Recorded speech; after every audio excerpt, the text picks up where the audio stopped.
নমস্কার বন্ধুরা, গঙ্গাসাগরের বনেদি রান্না ও পরিবেশ ইউটিউব চ্যানেলে সবাইকে আমি স্বাগত জানালাম। দেখুন বন্ধুরা, আজ আমি এক নতুন ধরনের একেবারে রেসিপি নিয়ে হাজির হয়ে গেছি আপনাদের সকলের সাথে শেয়ার করব বলে। এটা অনেক পুরনো রেসিপি কিন্তু খুবই জনপ্রিয়, খেতে খুবই ভালো লাগে। আমি দেখুন 300 গ্রাম বাদাম নিয়েছি, চিনে বাদাম নিয়েছি 300 গ্রাম। তো আজ আমি বাদাম টান বা বাদাম পাটালি বা বাদাম চাক, বিভিন্ন জায়গায় বিভিন্ন নামের পরিচিতি রয়েছে। আমি আজকে বাদাম পাটালি তৈরি করব। তো এটা গুড় দিয়েও বানানো যায়, চিনি দিয়েও বানানো যায়। তো আজ আমি চিনি দিয়েই বানাবো। এটা স্টোর করেও 3-4 মাস রাখা যায় এবং যখন খুশি অল্প অল্প খাওয়া যায়। খুব ভালো লাগে খেতে, ছোট থেকে বড় সবাই এটা খুব পছন্দ করে। তো চলুন বন্ধুরা, আমি বাদামটা প্রথমত ভেজে নেব। 300 গ্রাম আমি বাদাম নিয়েছি, সেই অনুসারে 300 গ্রামের একটু বেশি আমি বড় দানা চিনিটা নিয়ে নিয়েছি।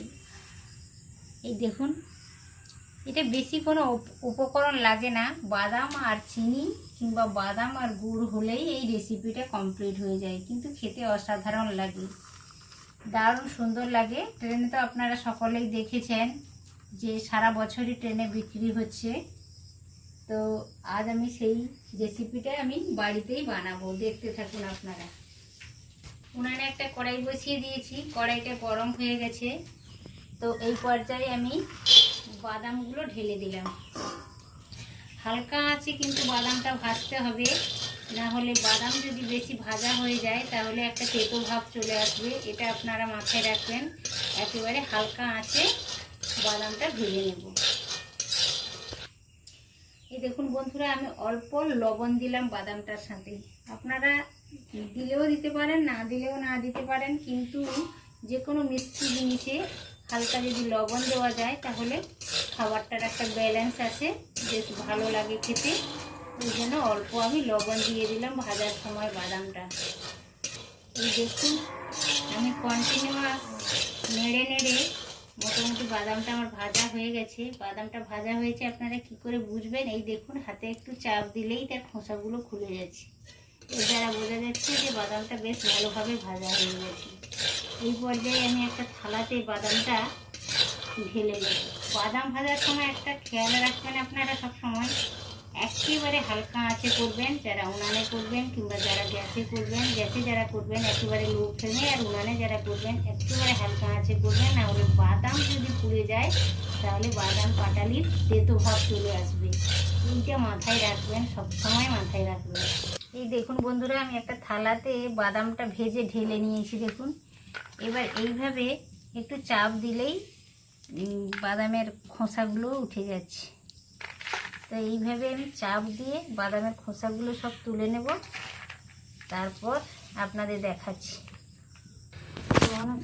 দেখুন বন্ধুরা, সব খোসাগুলো আমি ছাড়িয়ে নিয়েছি, আর প্রতিটা বাদামকে 2 খণ্ড করে করে দিয়েছি, মাঝামাঝি ভাগ করে নিয়েছি। আপনারাও চেষ্টা করবেন ওইভাবে 2 টুকরো করে করে নিতে বাদামগুলো, আর এইভাবে খোসা তুলে নিতে। অল্প খোসা থেকে গেছে, অল্প খোসা থাকলে কিন্তু কোনো অসুবিধা হবে না।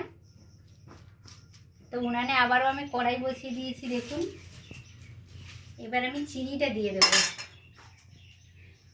300 গ্রাম বাদাম নিয়েছি, সেই অনুসারে চিনিটা 300 গ্রামের একটু বেশি নিয়েছি, একটু বেশি নিতে হবে।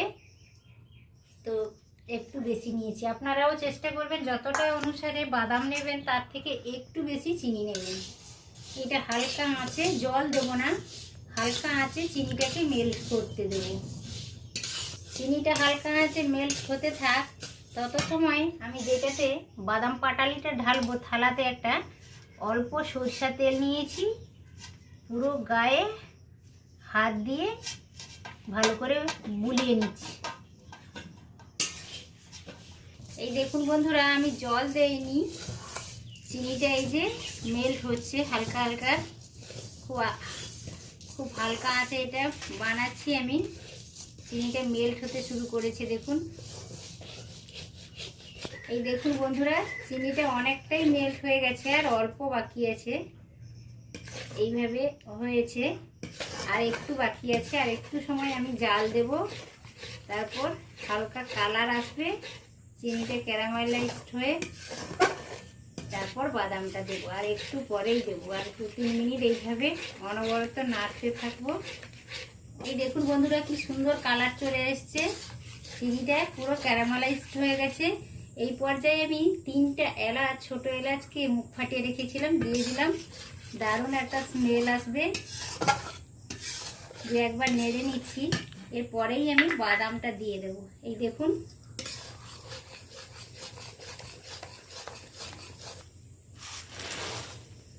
বাদামটা পুরোটা আমি দিয়ে দিয়েছি।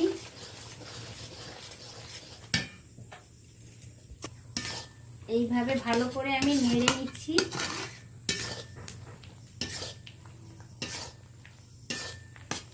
এই দেখুন বন্ধুরা এটা একেবারে রেডি হয়ে গেছে। এবার আমি যে পাত্রটায় ঢালবো সেটাতে একটু সরষের তেল আমি ভালো করে মাখিয়ে নিয়েছি হাতের সাহায্যে।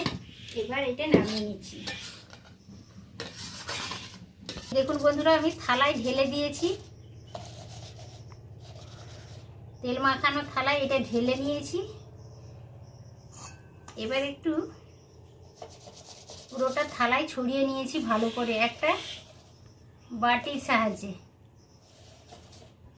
এই কাজটা কিন্তু খুব দ্রুততার সঙ্গে করতে হবে, না হলে এটা শক্ত হয়ে গেলে আর কাটাই যাবে না। দেখুন এত সময় ভালোভাবে শক্ত হয়ে গেছে। এটা তাড়াতাড়ি করতে হবে, না হলে এটা শক্ত হয়ে যায়।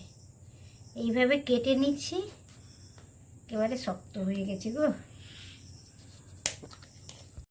এই দেখুন বন্ধুরা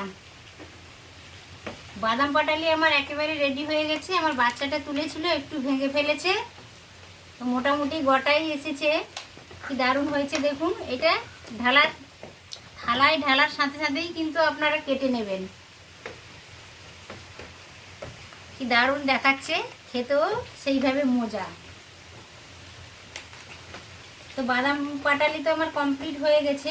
এইভাবে নিত্য নতুন ভিডিও পেতে আমার চ্যানেলটিকে অবশ্যই সাবস্ক্রাইব করে রাখবেন, আর পরিচিতদের মধ্যে শেয়ার করবেন।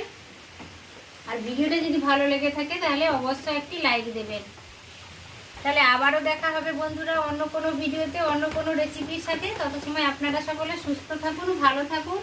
আজকের মতো টাটা, নমস্কার।